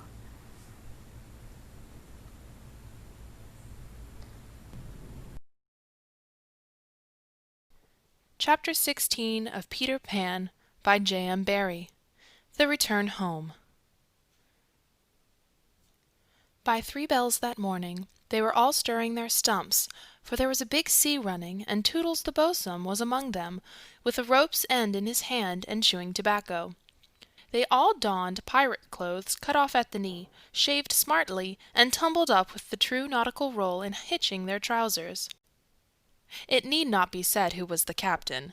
Nibs and John were first and second mate. There was a woman aboard. The rest were tars before the mast, and lived in the forecastle. Peter had already lashed himself to the wheel, but he piped all hands and delivered a short address to them, said he hoped they would do their duty like gallant hearties, but that he knew they were the scum of Rio and the Gold Coast, and if they snapped at him he would tear them. The bluff, strident words struck the note sailors understood, and they cheered him lustily. Then a few sharp orders were given, and they returned the ship round, and nosed her for the mainland. Captain Pan calculated, after consulting the ship's chart, that if this weather lasted, they should strike the Azores about the 21st of June, after which it would save time to fly. Some of them wanted it to be an honest ship, and others were in favor of keeping it a pirate. But the captain treated them as dogs, and they dared not express their wishes to him, even in a round robin, one person after another, as they had to Captain Hook. Instant obedience was the only safe thing. Slightly got a dozen for looking perplexed when told to take soundings. The general feeling was that Peter was honest just now to lull Wendy's suspicions, but that there might be a change when the new suit was ready, which, against her will, she was making for him out of some of Hook's wickedest garments. It was afterwards whispered among them that on the first night he wore this suit he sat long in the cabin with Hook's cigar-holder in his mouth, and one hand clenched, all but for the forefinger, which he bent and held threateningly aloft like a hook. Instead of watching the ship, however, we must now return to that desolate home from which 3 of our characters had taken heartless flight so long ago. It seems a shame to have neglected number 14 all this time, and yet we may be sure that Mrs. Darling does not blame us. If we had returned sooner to look with sorrowful sympathy at her, she would probably have cried, "Don't be silly, what do I matter? Do go back and keep an eye on the children." So long as mothers are like this, their children will take advantage of them, and they may lay to bet on that. Even now we venture into that familiar nursery only because its lawful occupants are on their way home. We are merely hurrying on in advance of them to see that their beds are properly aired, and that Mr. and Mrs. Darling do not go out for the evening. We are no more than servants. Why on earth should their beds be properly aired, seeing that they left them in such a thankless hurry? Would it not serve them jolly well right if they came back and found that their parents were spending the week-end in the country? It would be the moral lesson that they have been in need of ever since we met them. But if we contrived things in this way, Mrs. Darling would never forgive us. One thing I should like to do immensely, and that is to tell her, in the way authors have, that the children are coming back, that indeed they will be here on Thursday week. This would spoil so completely the surprise to which Wendy and John and Michael are looking forward. They have been planning it out on the ship. Mother's rapture, father's shout of joy, Nana's leap through the air to embrace them first, when what they ought to be prepared for is a good hiding. How delicious to spoil it all by breaking the news in advance, so that when they enter grandly, Mrs. Darling may not even offer Wendy her mouth, and Mr. Darling may exclaim pittishly, "Dash it all, here are those boys again." However, we should get no thanks even for this. We are beginning to know Mrs. Darling by this time, and may be sure that she would upbraid us for depriving the children of their little pleasure." "But, my dear madam, it is 10 days till Thursday week, so that by telling you what's what, we can save you 10 days of unhappiness." "Yes, but at what cost, by depriving the children of 10 minutes of delight?" "Oh, if you look at it that way." "What other way is there in which to look at it?" You see, the woman had no proper spirit. I had meant to say extraordinarily nice things about her, but I despise her, and not one of them will I say now. She does not really need to be told to have things ready, for they are ready. All the beds are aired, and she never leaves the house, and observe the window is open. For all the use we are to her, we might well go back to the ship. However, as we are here, we may as well stay and look on. That is all we are, lookers on. Nobody really wants us. So let us watch and say jaggy things in the hope that some of them will hurt. The only change to be seen in the night nursery is that between 9 and 6 the kennel is no longer there. When the children flew away, Mr. Darling felt in his bones that all the blame was his for having chained Nana up, and that from first to last she had been wiser than he. Of course, as we have seen, he was quite a simple man. Indeed, he might have passed for a boy again if he had been able to take his baldness off. But he had also a noble sense of justice, and a lion's courage to do what seemed right to him, and having thought the matter out with anxious care after the flight of the children, he went down on all fours and crawled into the kennel. To all Mrs. Darling's dear invitations to him to come out, he replied sadly but firmly, "No, my own one, this is the place for me." In the bitterness of his remorse, he swore that he would never leave the kennel until his children came back. Of course this was a pity, but whatever Mr. Darling did, he had to do it in excess, otherwise he soon gave up doing it. And there never was a more humble man than the once proud George Darling, as he sat in the kennel of an evening talking with his wife of their children and all their pretty ways. Very touching was his deference to Nana. He would not let her come into the kennel, but on all other matters he followed her wishes implicitly. Every morning the kennel was carried with Mr. Darling in it to a cab, which conveyed him to his office, and he returned home in the same way at 6. Something of the strength of character of the man will be seen if we remember how sensitive he was to the opinion of neighbors. This man whose every movement now attracted surprised attention. Inwardly he must have suffered torture, but he preserved a calm exterior, even when the young criticized his little home, and he always lifted his hat courteously to any lady who looked inside. It may have been quixotic, but it was magnificent. Soon the inward meaning of it leaked out, and the great heart of the public was touched. Crowds followed the cab, cheering it lustily. Charming girls scaled it to get his autograph. Interviews appeared in the better class of papers, and society invited him to dinner and added, "Do come in the kennel." On that eventful Thursday week, Mrs. Darling was in the night nursery awaiting George's return home, a very sad-eyed woman.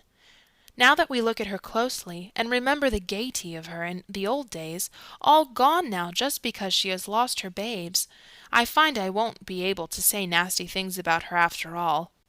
If she was too fond of her rubbishy children, she couldn't help it. Look at her in her chair where she has fallen asleep. The corner of her mouth where one looks first is almost withered up. Her hand moves restlessly on her breast, as if she had had a pain there. Some like Peter best, and some like Wendy best, but I like her best. Suppose to make her happy we whisper to her in her sleep that her brats are coming back. They are really within 2 miles of the window now, and flying strong, but all we need whisper is that they are on their way. Let's. It is a pity we did it, for she has started up, calling their names, and there is no one in the room but Nana. Oh, Nana, I dreamt my dear ones had come back.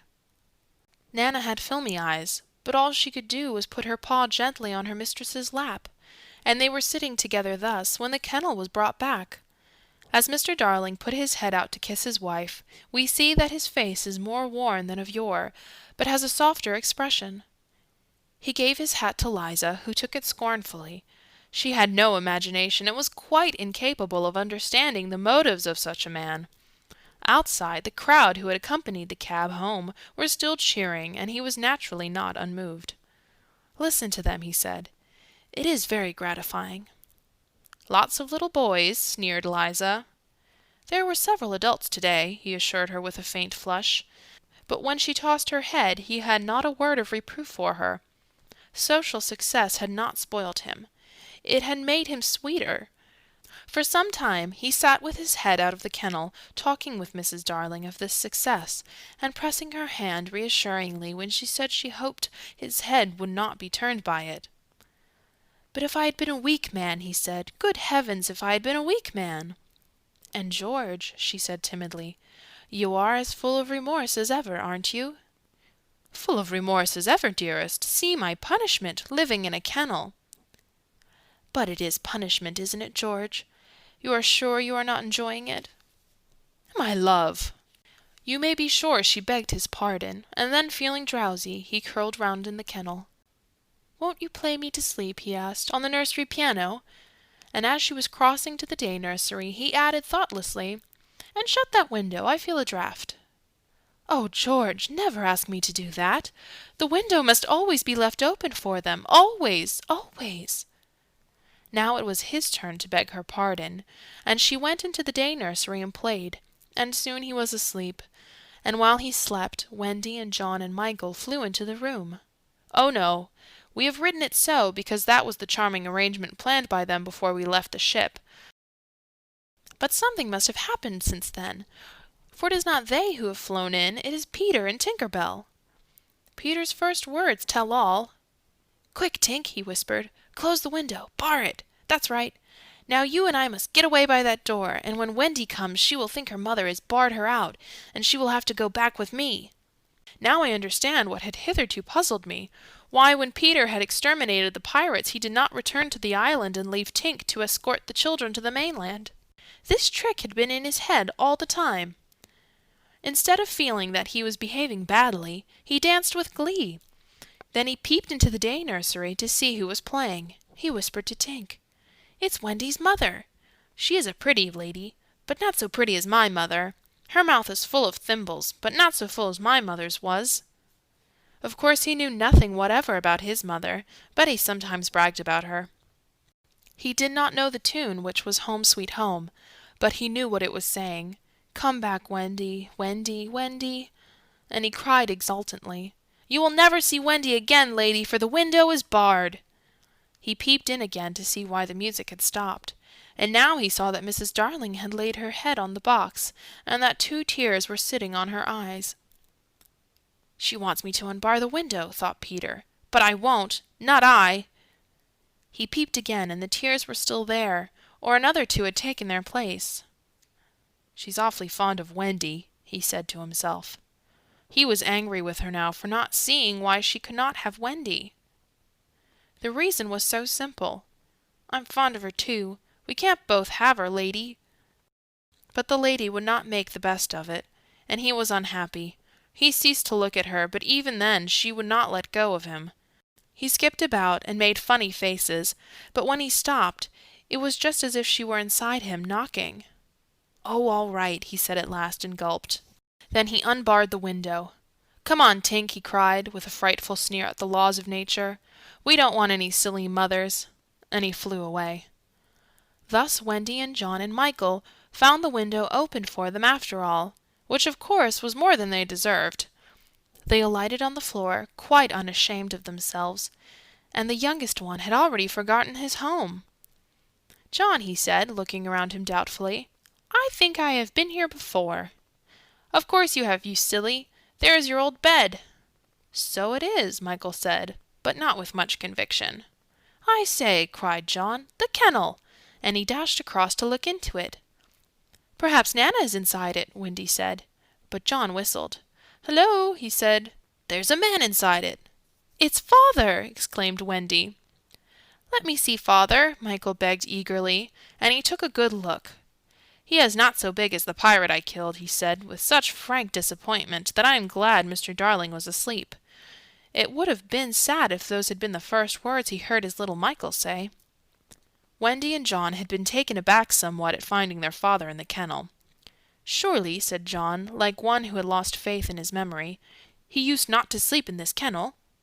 John, Wendy said falteringly, perhaps we don't remember the old life as well as we thought we did. A chill fell upon them, and served them right. It is very careless of Mother, said the young scoundrel John, not to be here when we come back. It was then that Mrs. Darling began playing again. It's Mother, cried Wendy, peeping. So it is, said John. Then are you not really our mother, Wendy? Asked Michael, who was surely sleepy. Oh, dear! Exclaimed Wendy, with her first real twinge of remorse for having gone. It was quite time we came back. Let us creep in, John suggested, and put our hands over her eyes. But Wendy, who saw that they must break the joyous news more gently, had a better plan. Let us all slip into our beds, and be there when she comes in, just as if we had never been away. And so, when Mrs. Darling went back to the night nursery to see if her husband was asleep, all the beds were occupied. The children waited for her cry of joy, but it did not come.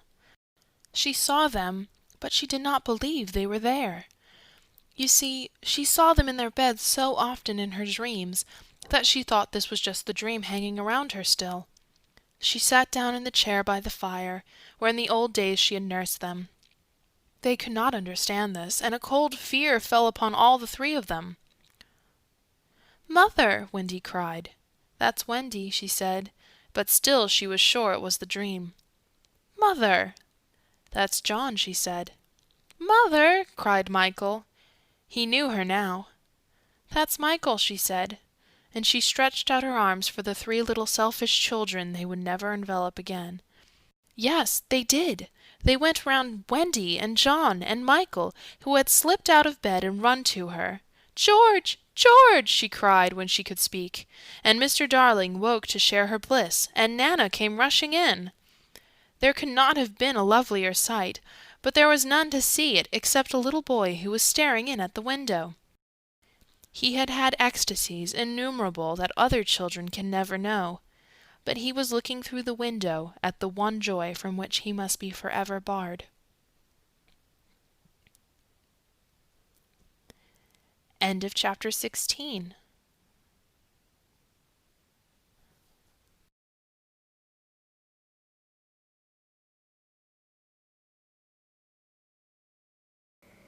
Peter Pan by J.M.Barrie.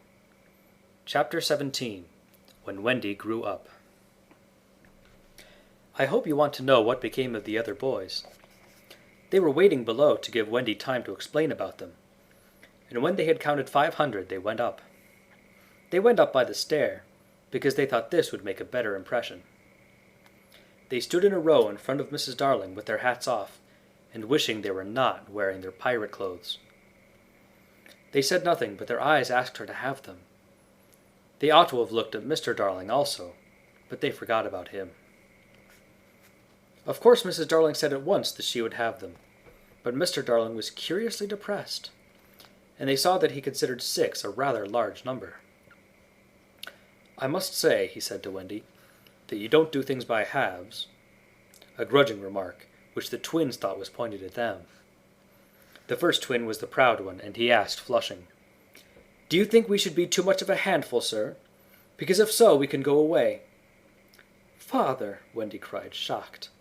But still the cloud was on him. He knew he was behaving unworthily, but he could not help it. "We could lie doubled up," said Nibs. "I always cut their hair myself," said Wendy. "George!" Mrs. Darling exclaimed, pained to see her dear one showing himself in such an unfavourable light. Then he burst into tears, and the truth came out. He was as glad to have them as she was, he said, but he thought they should have asked his consent as well as hers, instead of treating him like a cipher in his own house. "I don't think he is a cipher," Toodles cried instantly. "Do you think he is a cipher, Curly?" "No, I don't. Do you think he is a cipher, Slightly?" "Rather not. Twin, what do you think?" It turned out that not one of them thought him a cipher, and he was absurdly gratified, and said he would find space for them all in the drawing-room if they fitted in. "We'll fit in, sir," they assured him. "Then follow the leader," he cried gaily. "Mind you, I am not sure that we have a drawing-room, but we pretend we have, and it's all the same. Hoopla!" He went off dancing through the house, and they all cried "Hoopla!" and danced after him. searching for the drawing room, and I forget whether they found it, but at any rate they found corners, and they all fitted in. As for Peter, he saw Wendy once again before he flew away. He did not exactly come to the window, but he brushed against it in passing so that she could open it if she liked and call to him. That was what she did. "Hello, Wendy. Goodbye," he said. "Oh dear, are you going away?" "Yes." "You don't feel, Peter," she said falteringly, "that you would like to say anything to my parents about a very sweet subject?" "No." "About me, Peter?" "No." Mrs. Darling came to the window, for at present she was keeping a sharp eye on Wendy.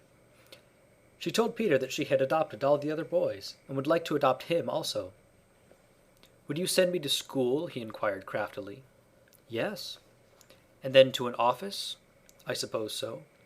"Soon I should be a man?" "Very soon." "I don't want to go to school and learn solemn things," he told her passionately. "I don't want to be a man. Oh, Wendy's mother, if I was to wake up and feel there was a beard!" "Peter," said Wendy the comforter, "I should love you in a beard." And Mrs. Darling stretched out her arms to him, but he repulsed her. "Keep back, lady! No one is going to catch me and make me a man." "But where are you going to live?" "With Tink in the house we built for Wendy. The fairies are to put it high up among the treetops, where they sleep at nights." "How lovely!" cried Wendy so longingly that Mrs. Darling tightened her grip. "I thought all the fairies were dead," Mrs. Darling said. "There are always a lot of young ones," explained Wendy, who was now quite in authority. "Because you see, when a new baby laughs for the first time, a new fairy is born. And as there are always new babies, there are always new fairies. They live in nests on the tops of trees, and the mauve ones are boys, and the white ones are girls, and the blue ones are just little sillies who are not sure what they are." "I shall have such fun," said Peter, with one eye on Wendy. "It will be rather lonely in the evening," she said, "sitting by the fire." "I shall have Tink." "Tink can't go a 20th part of the way around," she reminded him a little tartly. "Sneaky telltale!" Tink called out from somewhere round the corner. "It doesn't matter," Peter said. "Oh, Peter, you know it matters." "Well, then come with me to the little house." "May I, Mummy?" "Certainly not. I have got you home again, and I mean to keep you." "But he does so need a mother." "So do you, my love." "Oh, all right," Peter said, as if he had asked her from politeness merely. But Mrs. Darling saw his mouth twitch, and she made this handsome offer: to let Wendy go to him for a week every year and do his spring cleaning. Wendy would have preferred a more permanent arrangement, and it seemed to her that spring would be long in coming. But this promise sent Peter away quite gay again. He had no sense of time, and was so full of adventures that all I have told you about him is only a halfpenny worth of them. I suppose it was because Wendy knew this that her last words to him were these rather plaintive ones.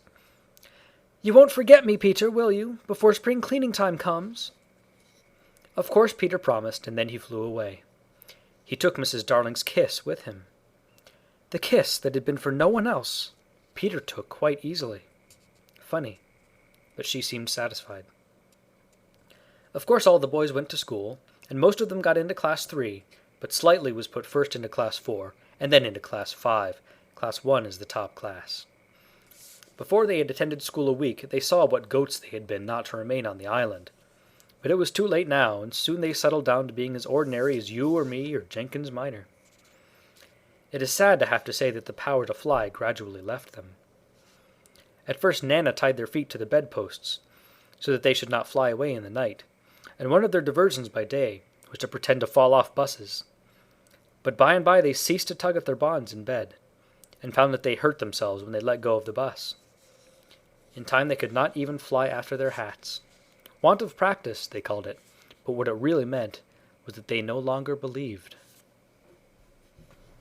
Michael believed longer than the other boys, though they jeered at him, so he was with Wendy when Peter came for her at the end of the first year. She flew away with Peter in the frock she had woven from the leaves and berries in the Neverland, and her one fear was that he might notice how short it had become. But he never noticed he had so much to say about himself. She had looked forward to thrilling talks with him about old times, but new adventures had crowded out the old ones from his mind. "Who is Captain Hook?" he asked her with interest when she spoke of the arch-enemy. "Don't you remember," she asked, amazed, "how you killed him and saved all our lives?" I forget them after I kill them, he replied carelessly. When she expressed a doubtful hope that Tinker Bell would be glad to see her, he said, "Who is Tinker Bell?" "Oh, Peter," she said, shocked. But even when she explained, he could not remember. "There are such a lot of them," he said.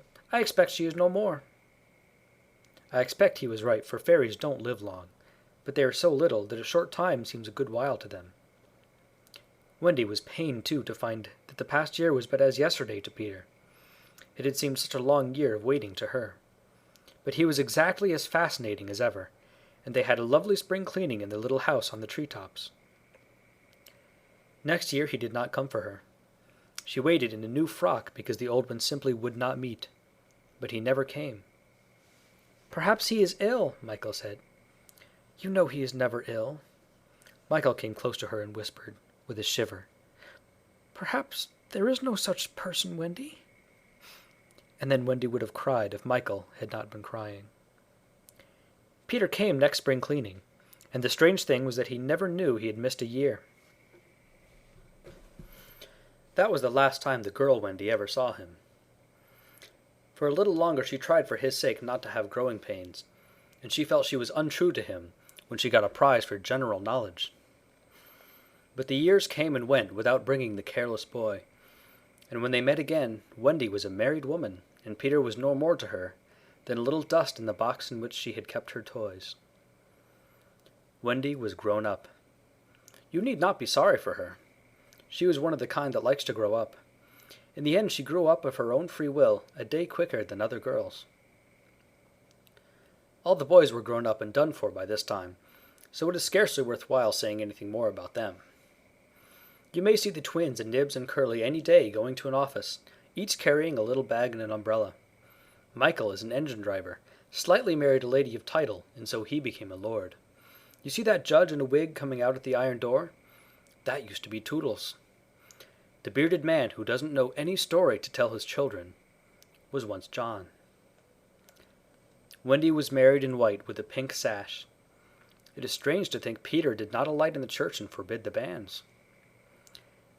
Years rolled on again, and Wendy had a daughter. This ought not to be written in ink, but in a golden splash. She was called Jane, and always had an odd, inquiring look, as if from the moment she arrived on the mainland she wanted to ask questions. When she was old enough to ask them, they were mostly about Peter Pan. She loved to hear of Peter, and Wendy told her all she could remember in the very nursery from which the famous flight had taken place. It was Jane's nursery now, for her father had bought it at the 3% from Wendy's father, who was no longer fond of stairs. Mrs. Darling was now dead and forgotten. There were only 2 beds in the nursery now, Jane's and her nurse's, and there was no kennel, for Nana also had passed away. She died of old age, and at the end she had been rather difficult to get on with, being very firmly convinced that no one knew how to look after children except herself. Once a week Jane's nurse had her evening off, and then it was Wendy's part to put Jane to bed. That was the time for stories. It was Jane's invention to raise the sheet over her mother's head and her own, thus making a tent, and in the awful darkness to whisper, "What do we see now?" "I don't think I see anything tonight," says Wendy, with a feeling that if Nana were here she would object to further conversation. "Yes, you do," says Jane. "You see when you were a little girl." "That is a long time ago, sweetheart," says Wendy. "Ah me, how time flies." "Does it fly," asked the artful child, "the way you flew when you were a little girl?" "The way I flew, do you know, Jane, I sometimes wonder whether I ever did really fly?" "Yes, you did!" "The dear old days when I could fly." "Why can't you fly now, Mother?" "Because I am grown up, dearest. When people grow up, they forget the way." "Why do they forget the way?" "Because they are no longer gay and innocent and heartless. It is only the gay and innocent and heartless who can fly." "What is gay and innocent and heartless? I do wish I was gay and innocent and heartless." Or perhaps Wendy admits she does see something. "I do believe," she says, "that it is this nursery." "I do believe it is," says Jane. "Go on." They are now embarked on the great adventure of the night when Peter flew in looking for his shadow. "The foolish fellow," says Wendy, "tried to stick it on with soap. And when he could not, he cried. And that woke me, and I sewed it on for him." "You have missed a bit," interrupts Jane, who now knows the story better than her mother. "When you saw him sitting on the floor crying, what did you say?" "I sat up in bed and I said, 'Boy, why are you crying?'" "Yes, that was it," says Jane, with a big breath. "And then he flew us all away to the Neverland, and the fairies, and the pirates, and the redskins, and the mermaid's lagoon, and the home under the ground, and the little house." "Yes, which did you like best of all?" "I think I liked the home under the ground best of all." "Yes, so do I. What was the last thing Peter ever said to you?" "The last thing he ever said to me was, 'Just always be waiting for me, and then some night you will hear me crowing.'"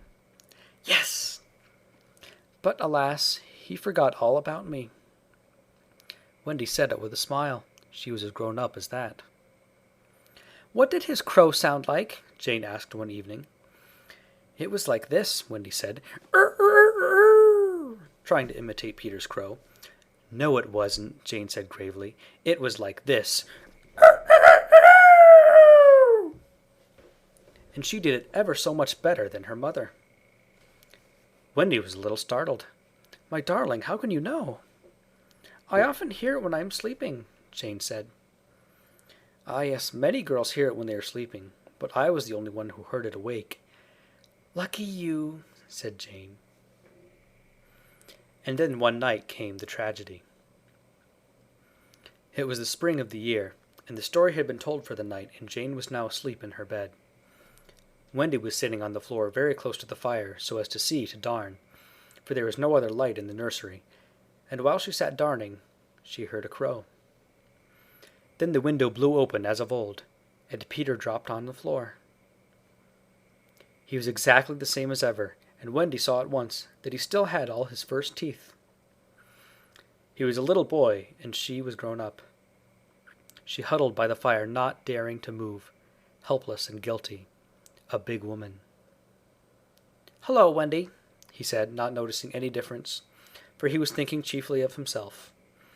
And in the dim light her white dress might have been the nightgown in which he had seen her first. "Hello, Peter," she replied faintly, squeezing herself as small as possible. Something inside her was crying, "Woman, woman, let go of me." "Hello, where is John?" he asked, suddenly missing the third bed. "John is not here now," she gasped. "Is Michael asleep?" he asked, with a careless glance at Jane. "Yes," she answered. And now she felt that she was untrue to Jane as well as to Peter. "That is not Michael," she said quickly, lest a judgment should fall on her. Peter looked. "Hullo, is it a new one?" "Yes." "Boy or girl?" "Girl." Now surely he would understand, but not a bit of it. "Peter," she said, faltering, "are you expecting me to fly away with you?" "Of course.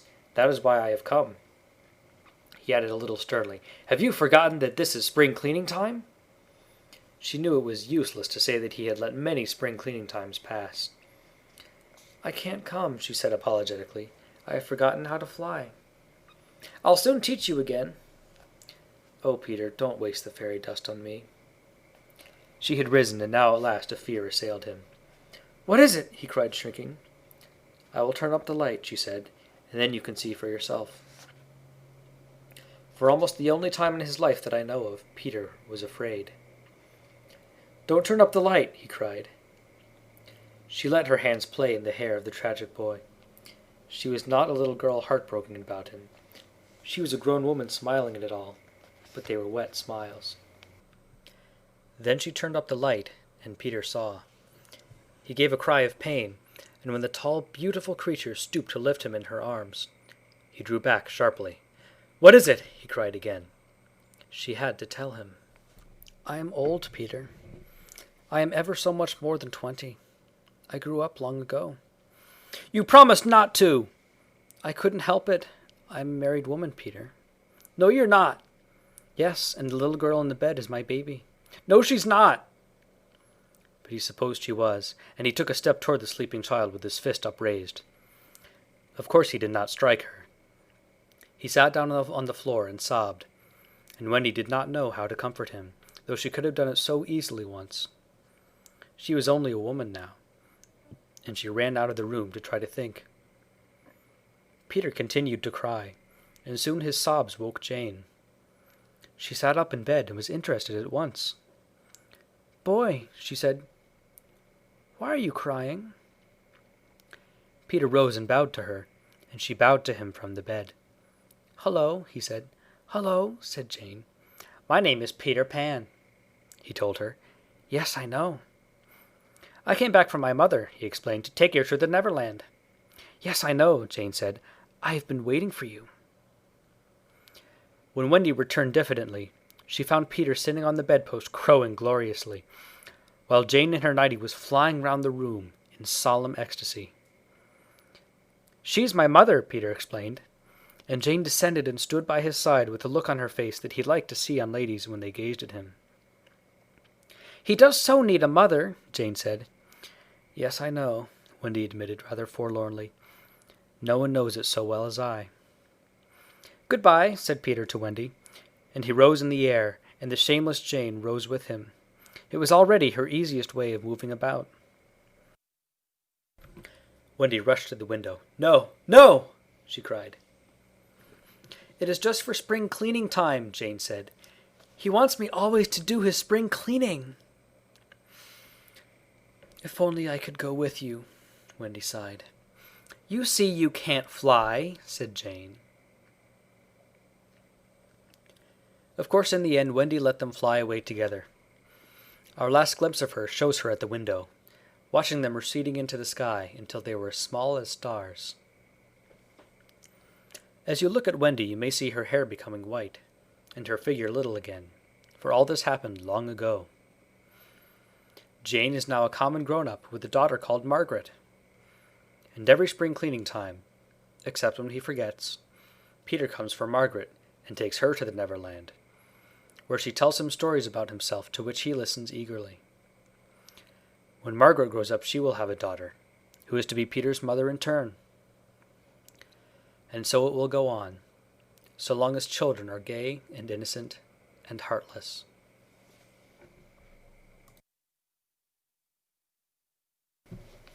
End of chapter 17. Recorded by John Garvin, Houston, Texas, October 20th, 2006. End of Peter Pan by J.M.Barrie.